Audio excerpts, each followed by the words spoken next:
The Chiefs offense about set to begin this drive. And they've got the lead here getting late into the third quarter. The passing game for them, it's been terrific. We've seen that, but the rushing game almost non-existent.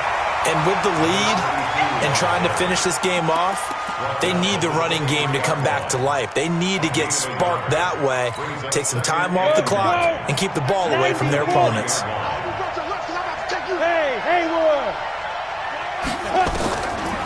Martin now to throw on second down. That one complete to Hill. And he takes it all the way down to the 28-yard line. A big play there on the catch and run. 49 yards. So now then, the big play has him all the way inside the 30 now, 1st and 10. Now Martin operating from the gun. That's complete to Hines out of the backfield. Welcome back now to Denver. It's the Chiefs with the lead and the football here as we get set for quarter number 4. That pass play wound up for negative yardage, so here's 2nd and 11. 2nd and 11. Letting one go deep for the end zone. And look at this. They get the turnover they needed. It's intercepted. A great read, and it's picked off. The tight end, Kelsey, was the intended target. Charles, whatever's going on between his ears right now, it's just not completely calculated correctly. 7 picks between last week and this week after that one. And they always say the most important part of a player is... And got his man complete. A big pickup of 38. Charles, you talk so much about quick change plays. There's one right there. You get the turnover, and boom, hit him with a big one. And defenses plan for this all the time. They work on it in practice. But in the middle of a game, when that quick change takes place, oftentimes guys aren't as focused as they need to be. And it's been like this all night long. Nowhere to run as they stop him behind the line. He continues to struggle to find a crease to break off a big one and might need to just put that aside and just try and ram his way forward and get what he can. Look, squeeze. Hey, Alpha. To throw on second down. Melvin is going to let this go for the end zone. And that's going to wind up incomplete. However, we do have a flag down. Let's check in with our referee. Let's go. 1st and goal, a touchdown and a 2-point conversion here are musts. Operating from the gun, Melvin. And this is caught for a touchdown. Now hold everything here. Flag in the backfield. This one might be coming back.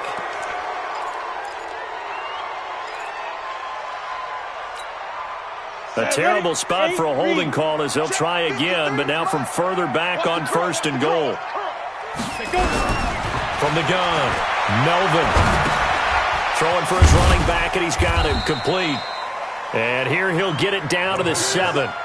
Nice job defensively to hold him to 4, and now it's 2nd and goal. Everyone's got to be able to catch the football. Doesn't matter what position you play, but if you're on offense, be aware a ball may come your way. The line of scrimmage, the 7 now on 2nd and goal. Here's the 2nd and 7. And this is caught for a Bronco touchdown. A 7-yard touchdown grab. As they now sit just a 2-point conversion away from tying this game up in the 4th quarter.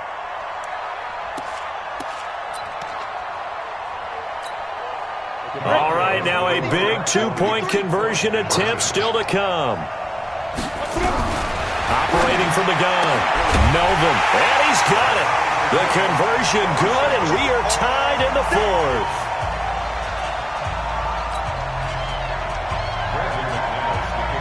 Boy, hard to ask.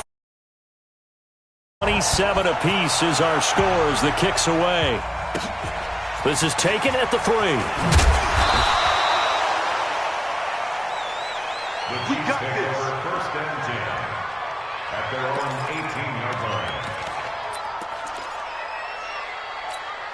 The Chiefs offense about set to begin this drive. And there are parts of their last drive they'd like to emulate. And, of course, they'd like to forget the ending, the interception. But they did put together, Charles, a nice sustained drive to get him down the field. Yeah, and unfortunately for them, the only thing that matters is part two, right?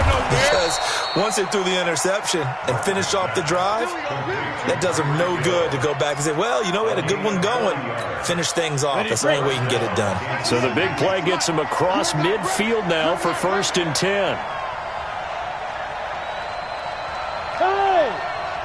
Hey, Wahoo!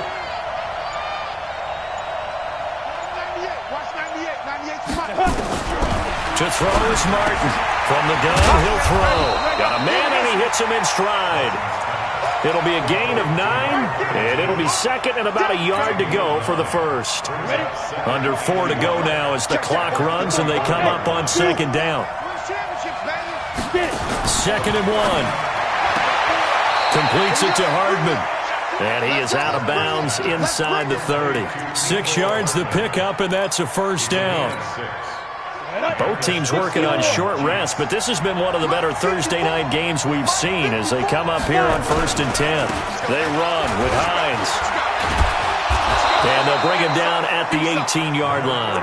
10 yards on the pickup there, and it'll be 2nd down. Partner, I remember a coaching friend of mine used to tell his running backs before games, make sure you run and jog with your offensive line in pregame. Get used to the ground shaking when those big behemoths start to create space for you up front.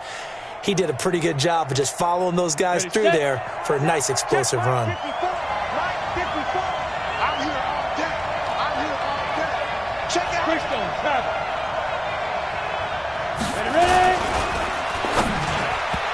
And this is incomplete.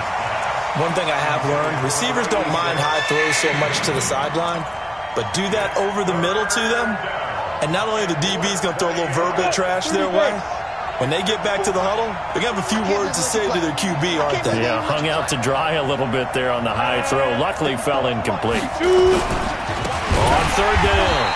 It's Hines. Boy, no chance as he was met and dropped behind the line there.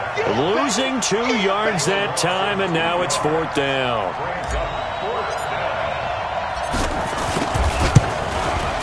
And the kick by Butker is good. And they have taken the lead here in the 4th quarter. So the drive here ends with a field goal. It does give them the lead, but this one's still certainly a long ways from over. It definitely puts a lot of pressure on your defense to hold the lead, right? They're happy to have it and happy to be out there trying to do so.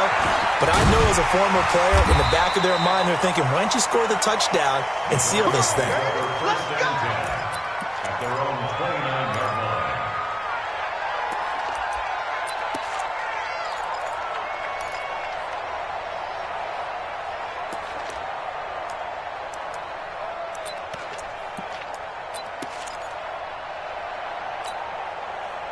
Denver offense at the line, ready to go. And they will simply, Charles, be looking to duplicate what they did last drive when they were able to push it in for 6. And they hope it'll be that easy, right? To be able to take exactly what happened before, replicate it. They may have to make a few additional changes along the way because I'm sure the defense will make some adjustments, but they've got to have great confidence having scored the last time out. Okay, I'm not quite sure how to judge that one. Maybe didn't have enough legs underneath him. Mechanics might have been off. Maybe some fatigue. That one came up short. Yeah, 4th quarter. Maybe you do start to watch as the arm there, the leg's still there. This has been a tough game. Now he'll look to throw here on 2nd and 10. And that one got tipped, kind of threw everything off. It brings up 3rd. Really nice play by the guys on the defensive side of the ball, but for the guys on the offensive line, they're doing a nice job of trying to protect their passer.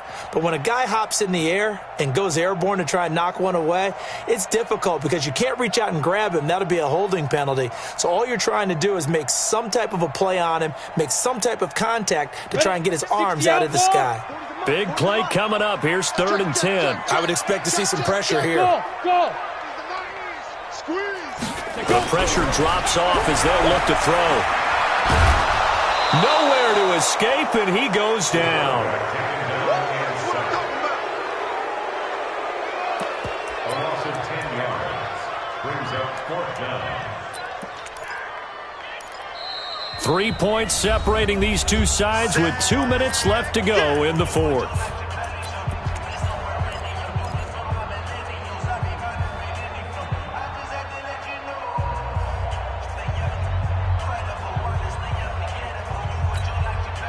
So it's Bronco football as we get you reset here. And let's see what they've come up with offensively after having time to talk it over. On fourth down, Melvin. And he can't get a throw away. He's taken down. They had to go for it with such little time remaining. And now, boy, the ball's going to go over on downs here inside the 10-yard line. It's first and goal, and a late touchdown at this stage could officially salt this one away. This is Hines. And they'll be driven back here, losing yardage to the 9. Whistles now and a timeout. So defensively, they burn it here with 1:51 left. Now from the 9, here's second and goal. They'll run it here. This is Marlon Mack. And he will maneuver his way down to about the 7. After getting stuffed on first down, not much better there. 2-yard gain. Now the Broncos going to use the second of their timeouts as they'll talk it over here before what will be an important third down.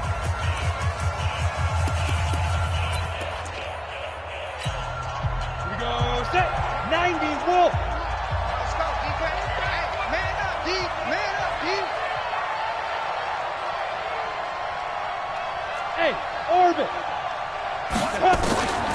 Here's Martin operating from the gun. Hard throw, incomplete. So decision time now because a field goal keeps it a one-score game. What are you thinking? Well, I'm looking at the down and distance, and that's where the issue comes in. It's not short enough that it's a no-brainer and you go for it. You have to analyze this one. To me, you take the field goal, take the points. I don't think you want to risk coming away with nothing. So they get the 3, but you wonder now, is that going to be enough?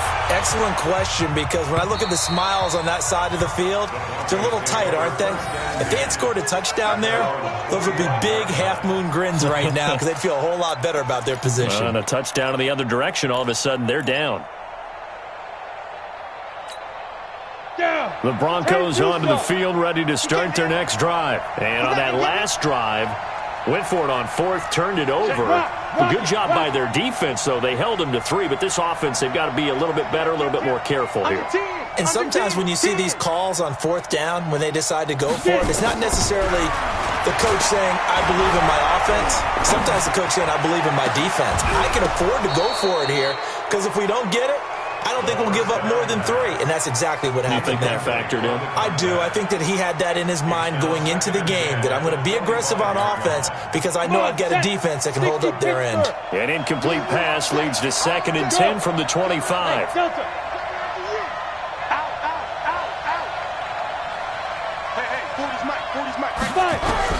Back to throw. Over the middle, and it's incomplete.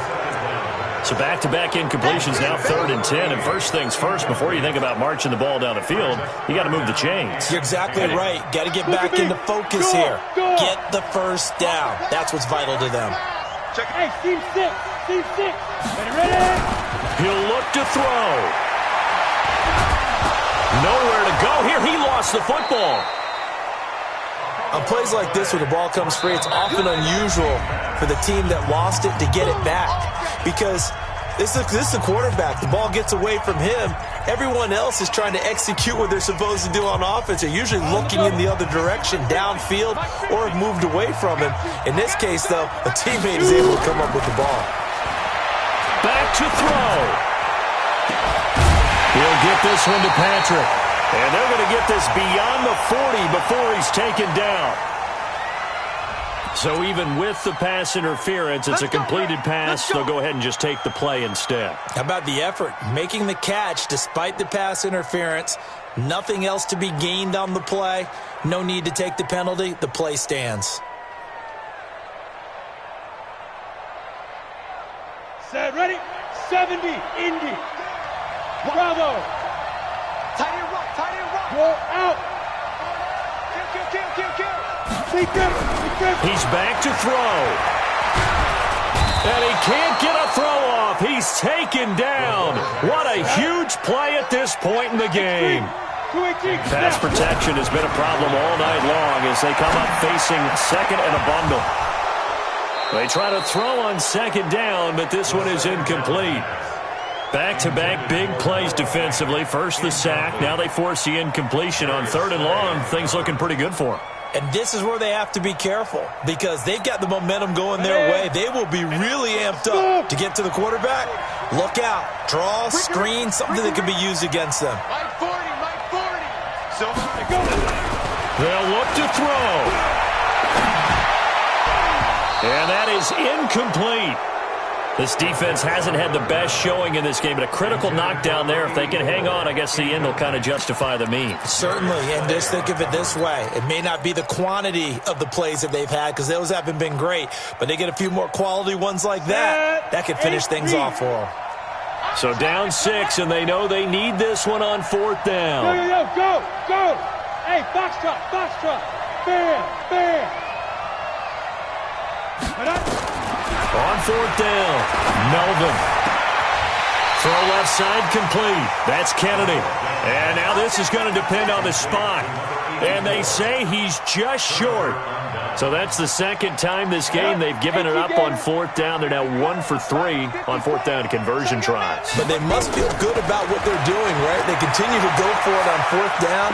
Give the defense a lot of credit, though. They've stopped them 2 out of... And look at this. They get the turnover they needed. It's intercepted.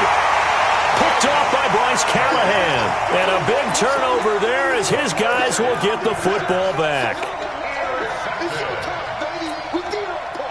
Denver offense at the line, ready to go. 1 possession game. Time very much a factor. How does the offense handle this situation? Well, in a lot of cases, they should be somewhat relaxed. And that's caught inside the 30. And he's in for the touchdown. And barring a miracle, the extra point can win this football game. I don't think there's any great secret or mystery here. We're in the 4th quarter. You've got to take that shot, especially since you're down on the scoreboard. But I have to understand what was going on defensively. They've got to know that as well, don't they? Absolutely, but they look lost defensively, and they took that shot, got in the end zone, now in position here to take the lead. McManus's point after is good, and that might be enough to win them the football game as they now take the lead in the final seconds. And he's going to be out of bounds on the return. Not a great return. They'll start back around the 17. At their own 35-yard line. The Chiefs offense about set to begin this drive. So you're right there, but obviously the clock is not your friend. How do you handle this situation? You're thinking 2 plays. 1, to get yourself in position for the second one, whether you're able to get into field goal range or you have to try another deep pass, another Hail Mary. But you're trying to get the first one to a receiver, get out of bounds, and give yourself a chance to set things up for an easier shot at it. We'll see if they can do it. Might be easier said than done. Throwing on 1st down. Martin. Complete. The tight end, Kelsey.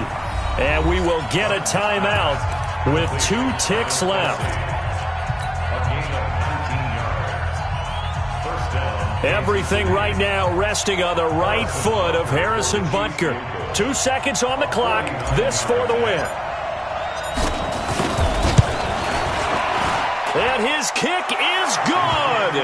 From 49 yards away, he nailed it. And they'll be celebrating in the Power and Light District. The Chiefs have won the football game. Well, a little drama there at the end, but really this thing was already decided. The late points get scored, and then it ends on the kickoff. And I'm right there with you, partner. At the end of the game, they knew what they had to do. Just make sure you don't cough up the football at the end. Just take care of it, and victory was theirs, and that's exactly what they did. So for the Chiefs, it's an important win for their postseason hopes as they at least get back to 4-5. And now they'll have a few extra days here before they face Kansas City next week. Meanwhile, for Denver, the difficult season continues as they drop to 1-8. And they'll get a chance to redeem themselves at home next week. So for our entire crew, alongside Charles Davis, I'm Brandon Gaudin. Thanks for watching, everybody. We'll see you next time.